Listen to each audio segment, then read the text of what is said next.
watching this video. Nobody pray for me. Nobody pray for me. Nobody pray for me.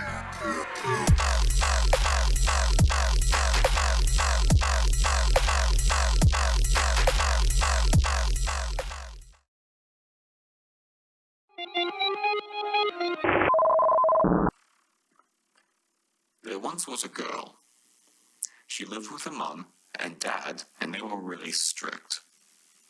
She was 6 years old at the time when she was told that 5 hours a day she'd have to start filling up cartons of milk. The first day she was filling up cartons without a second thought. But after an hour she started to get bored and a little sore, so she took a break. Her mother was outraged at her laziness and hit her with a towel and said, "You will not take any breaks until the 5 hours are up." So she continued to fill up cartons endlessly with no breaks, bored out of her mind and sore all over her shoulders and back. It was torture. After the 5 hours were up, she was finally called off. It was the most relief she'd ever felt, but it wasn't over. The next day, she was called to do the same thing, fill up cartons of milk endlessly. But she had a brilliant idea. She would take breaks, but only when her mother was not around. This worked for a few days until her mother caught her taking a break and beat her with the towel in anger, berating her for again taking a break when she was not supposed to. Well, nothing was wrong with her method.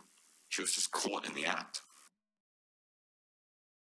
So the next day, she continued like normal, filling up cartons while her mother was present, taking breaks while she wasn't. It seemed to work for the day. But after she was done, her mother stormed in and hit her with the towel once again, berating her for yet again taking another break. Except her mother wasn't actually ever present while she took a break. There was a hidden camera her mother was using to spy on her, but she never figured that out. After a few days of her new method not working, she took her beatings as a lesson to never take breaks whilst filling up cartons of milk, since her mother would always find out. She went several years of her life filling up cartons of milk for 5 hours a day with no breaks. One day the girl asks her mum, "What's the point of this? What use will this have?" Her mother replies in a patronizing tone, "It's to train you up for the real world." The girl, dissatisfied with the vagueness of the answer, attempts to press her mother for clarification. But she gets nothing helpful, just a disapproving and condescending smirk followed by the words, "You'll understand."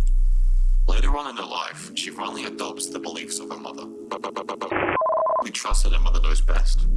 Eventually, she's old enough to move out. Her mother no longer demands her to fill up milk cartons, and she earns enough to move out. She even scores a job as a kindergarten teacher.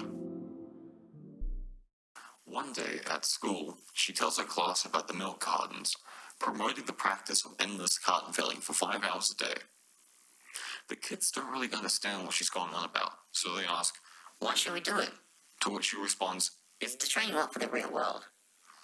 The kids, dissatisfied with the vagueness of her answer, go home and ask their parents for clarification. The next day, she is bombarded with complaints from parents saying that she is promoting an archaic and unethical practice to their children. We've got factories, you know. Despite the ridicule, she continues to promote the practice.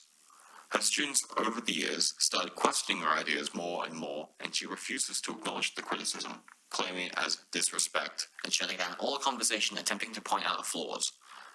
She doesn't get why the kids think she's wrong. It's To train them for the real world, she thinks. It was the lesson her mother gave her, but it was the wrong lesson in the long run. But there's not a good chance she'll realize that. She's been entrenched in this ideology her whole life. She's trapped, and there's no easy escape.